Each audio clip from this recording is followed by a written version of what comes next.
ابن مجرم. جی یہ کیا نام رکھ دیا آپ نے؟ جی جی بولیے. السلام علیکم سچ والا صاحب. وعلیکم السلام. فرمائیے. جی آپ لوگ کیسے ہیں؟ آپ سب کو آزاد صاحب، امید بھائی کو، رام سب کو اور سننے والوں کو میرا آداب. جی تھینک یو. مجھے تو بس یہ مجھے اندازہ تھا کہ آپ کو میرے نام سے حیرانگی ہوگی، تو یہ میں نے جان بوجھ کے اپنے لیے نام ایسا چنا ہے سچ والا صاحب. میں دوسری دفعہ آپ سے بات کر رہا ہوں آج.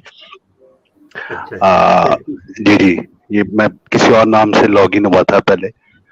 بس یہ میرا نام میری اس کنفیوژن کو ہی شو کر رہا ہے کہ جس کنفیوژن سے میں گزر رہا ہوں. تو زندگی لگتا ہے کہ زندگی جبر مسلسل کی طرح کاٹی ہے، جانے کس جرم کی پائی ہے سزا یاد نہیں. تو بس اسی شعر میں اپنے جذبات آپ کے سامنے رکھتا ہوں. اور بس یہ کہنا چاہتا ہوں، جی جی بس یہ کہنا چاہ رہا ہوں کہ آپ کی باتیں سن کے اور مجھ سے کافی مدد مل رہی ہے، کافی روشنی مل رہی ہے. لیکن جب کسی سے بات ہم کرتے ہیں تو اتنا آسان نہیں ہوتا کہ اسے جیسے آپ رکھ پاتے ہیں، ہمارے لیے اتنا آسان نہیں ہوتا.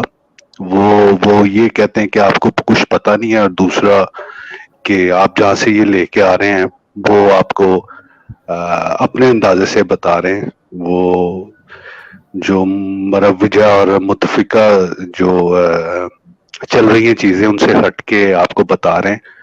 تو بڑا پرابلم سا بن جاتا ہے کہ کس طرح اپنی بات رکھ پائیں. لیکن اس مومنٹ میں ہم لوگ آپ کے ساتھ ہی ہیں اور آپ کو پسند کرتے ہیں، آپ کی باتوں کو، آزاد صاحب کو بھی اور غلام صاحب سب کو. اور شکریہ، کیونکہ آپ جو مشن لے کے چل رہے ہیں وہ اتنا آسان تو ہے نہیں، کافی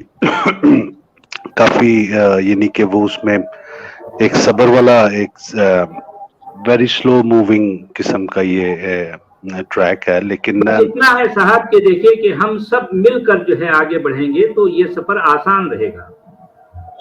یہی تو ہمارا جو ہے پیغام ہے نا، کہ ہم سب مل کر اس دیو ہیکل کو جو ہے ہمیں بہرحال مات دینا ہے. ہم چھوٹے چھوٹے اپنے اپنے اینگل سے، اپنے اپنے زاویوں سے کام کر رہے ہیں، لیکن ہم سب مل کر رہے ہیں، انٹیگریٹ رہیں.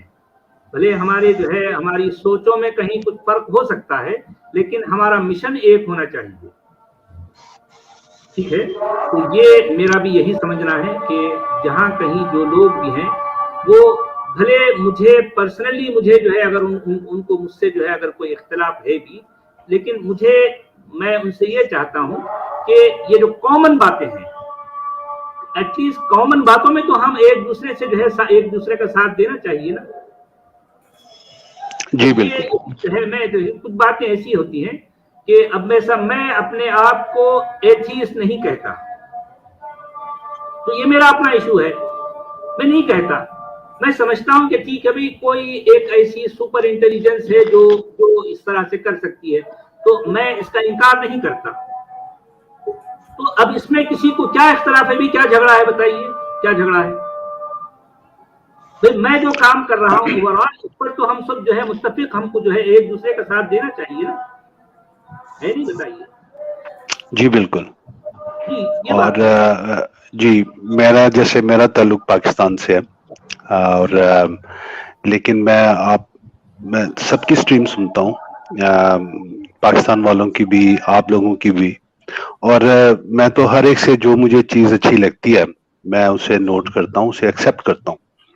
اور جیسے آپ بتا رہے ہیں بالکل ایسا ہی ہوتا ہے کہ اگر جذبہ حب الوطنی کسی میں جاگتی ہے تو وہ بری بات تو نہیں ہے. اگر میں اپنی کنٹری کو ڈیفینڈ کرتا ہوں یا آپ ہندوستان کو ڈیفینڈ کرتے، تو یہ تو ایک قدرتی بات ہے. اپنا دیش، اپنا ملک، اپنا شہر، اپنا گھر تو سب کو ہی پیارا ہے سچ والا صاحب. اور ہونا بھی چاہیے. اگر میں اپنے آپ سے ہی سنسیئر نہیں ہوں تو میرا یہ دعویٰ کس طرح ٹھیک ہوگا کہ میں آپ سے یا کسی اور سے سنسیئر ہوں؟ تو let's put these things on one side.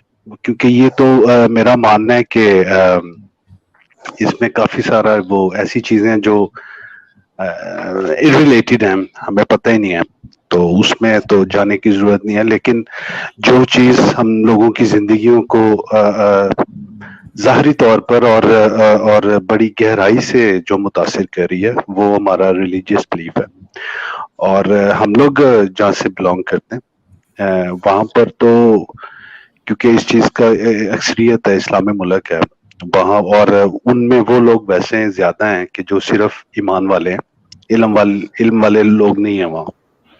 میں خود کافی حد تک ایسا ہی تھا, لیکن میرا اعتراض رہتا تھا اپنے گھر والوں سے بھی, اپنے اساتذہ سے بھی, کہ جو بونگی لگتی تھی تو وہ اس پہ دل ماننے کو, جلدی دل ماننے کو یقین نہیں کرتے تھا. اور جب سوال پوچھتے تھے تو وہ ظاہری بات ہے وہ کہہ رہے تھے کہ نہیں تمہیں سمجھ نہیں ہے,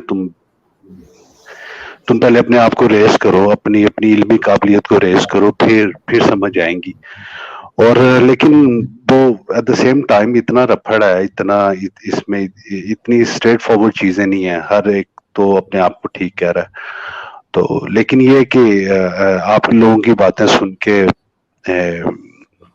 اب دھیرے دھیرے جو ہے وہ اس قابل ہو رہے ہیں کہ ہم بھی اپنی بات تھوڑے اور نرم انداز سے موضوع الفاظ سے رکھتے جا رہے ہیں.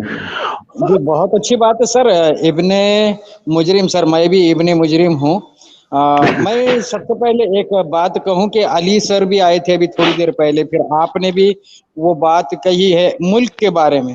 تو میں یہ بات عرض کروں کہ شاید ہو سکتا ہے کسی کی اسٹریم میں یہ بات آپ سنیں گے لاسٹ ایئر کہ میں نے یہ ورڈز میرے ہے, اور فیس بک پہ آج سے 5 سال پہلے کے اگر آپ پیجز دیکھیں گے تو اس میں میرے جو ورڈز ہے جو آج میں آپ کے سامنے دہراتا ہوں. مجھے امید تھی کہ ایکس مسلم موومنٹ کی جو فاؤنڈیشن ہے وہ پاکستان سے ہوگا. میں نے ہمارے جو ملاقاتی, ہمارے جو دوست تھے پرانے یہ ایکس مسلم, تو وہ 10 سال پہلے کی بات بتا رہا ہوں, وہ بشیر استرا ہو گئے, امجد حسین ہو گئے, ایاز نظامی ہو گئے. یہ پاکستانی لوگوں سے ایسی مجھے امید تھی کہ یہ مسلمانوں کو اسلام کی ریئلٹی دکھانے میں ہم سے آگے رہیں گے. اور میں نے ایک, جہاں تک مجھے یاد ہے, ایک یوٹیوب چینل پر بھی میں نے کہا کہ ایکس مسلم پاکستان کا ہندوستانی ایکس مسلم سے بڑھ کے رہے گا, کیونکہ اگر آج ایکس مسلم بھارت کا اگر کچھ کہے اسلام کے بارے میں تو اس سے یہ کہا جائے گا کہ یہ تو RSS کا ایجنٹ ہے, یہ تو سناتنی کا ایجنٹ ہے. لیکن اگر کوئی پاکستانی ایکس مسلم بنے گا اور اسلام کی ریئلٹی دکھائے گا تو 1-2 یا تو الزام لگیں گے یا تو اس کو غور سے دیکھا جائے گا. ایسی ہماری سوچ تھی. لیکن ہوا ایسا کہ یہاں کا ایکس مسلم یہیں رہ کر کچھ بدلاؤ لانے کی کوشش کر رہا ہے, اور اس میں وہ کامیاب بھی ہے کہیں حد تک کی. اور وہاں کے ایکس مسلم نے اسٹارٹ میں جو کام کیا ہے بہت اچھا کیا ہے, انہوں نے ہمت دلائی ہے بات کرنے کی. اب ہم تو جب سے شروع ہے, جب ہمارے کنٹری میں اینڈرائڈ لانچ نہیں ہوا تھا, واٹس ایپ لانچ نہیں ہوا تھا, ہم نیٹ پہ جاتے تھے, 100 روپئے دن بھر میں ڈالتے تھے اور فیس بک پہ چیٹنگ کرتے تھے نیٹ کیفے پہ جا کر. اب جب اینڈرائڈ لانچ ہوگا, واٹس ایپ لانچ ہوگا, یوٹیوب چینل بن گئے, تو ہماری جو امیدیں تھی وہ ساری ختم ہو گئی, کیونکہ ایک نیا ٹرینڈ نکلا ہے کہ ایکس مسلم نے ایک ایجنڈا چن لیا ہے, اور اس ایجنڈے سے جو باہر آتا ہے اس سے نفرتیں کی جاتی ہے. تو آج ہم نے ہمارا جو اسٹینڈ لیا وہ یہ ہے کہ بھائی کسی کو کیا کرنا ہے کرو, ہم بھارتیہ ہے, بھارت میں رہیں گے, بھارت میں ایک اچھا کلچر ڈیولپ کرنے کے لیے اپنی زندگی کے حسین لمحات بھی ہم ضائع کر دیں گے تاکہ آنے والی نسل کو اس سے زیادہ حسین لمحات میسر ہو. جی بہت اچھی بات ہے آپ کی. انہی باتوں سے, انہی سوچ سے آپ کو بہت پسند کیا جاتا ہے آزاد صاحب. اس میں ایک بہت زیادہ میچورٹی ہے اور ایک سنسیریٹی ہے. پاکستان والے لوگ اگر وہاں سے بیٹھ کے ہندوستان کے رسم و رواج اور ملک کو اور ان لوگوں کو جج کرتے ہیں تو یہ زیادتی ہے. میں اس چیز کو میں خود مانتا ہوں, کیونکہ جب آپ کو پتہ ہی نہیں ہے اور آپ نے فلمیں دیکھ لی یا کتابیں پڑھ لی یا کچھ دیکھ لیا اور اس کی بنا پر آپ کوئی رائے دیتے ہیں تو غلط ہے. آپ جب وہیں جب ہوتے ہیں اس حالات میں اس دن میں, تبھی آپ پر جو بیتتی ہے اسی کی بیس پر آپ اپنی رائے دیں تو وہ زیادہ بہتر ہے. تو اگر پاکستان والے یا میرے جیسے لوگ ایسا کرتے ہیں تو میں تو ان کو مسترد کرتا ہوں, ریجیکٹ کرتا ہوں, کیونکہ وہ ٹھیک نہیں ہے رائے. اس میں ان کی ذاتی ایک مرضی, ایک خواہش شامل ہو سکتی ہے.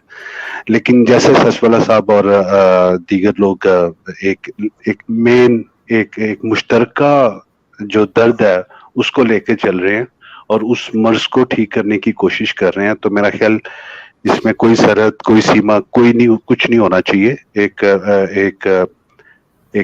کیا کہنا چاہیے, ایک مشترکہ ہم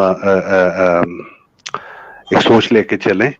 اور جو چھوٹی موٹی ڈفرنس آتے رہتے ہیں وہ تو ایک گھر میں بہن بھائیوں میں بھی آ جاتے ہیں آزاد صاحب, تو وہ ان کو رکھا جا سکتا ہے سائڈ پہ, لیکن اپنی سوچ کو میرا خیال بڑھانا پڑے گا اور ہم سب کو.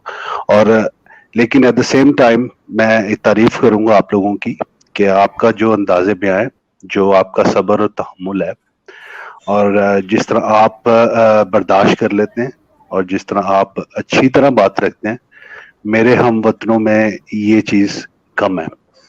اور شاید وہ سنیں گے تو وہ اس چیز کو پسند نہیں کریں گے اور شاید یہ کریں گے کہ میں آپ کی خوش آمد کر رہا ہوں. ایسی کوئی بات نہیں ہے. میں تو جہاں سے مجھے کوئی اچھی چیز ملتی ہے میں اسے نوٹ کرتا ہوں, اسے اپنے ایجنڈے کا حصہ بناتا ہوں. وہ کوئی بھی کہ چاہے سدگرو صاحب کے, سچ والا صاحب کے, آپ کے, یا کوئی بھی کہ بات اچھی ہی رہے گی, موتی موتی ہی رہے گا. اسے آپ پانی میں رکھتے ہیں, ہوا میں رکھتے ہیں, گھر میں رکھیں. تو بس یہی بات کرنی تھی. اور آپ لوگوں کی آزاد صاحب, آپ لوگوں کی صحت کے لیے, سچ والا صاحب کی صحت کے لیے ہم بہت دعا گو ہیں سر.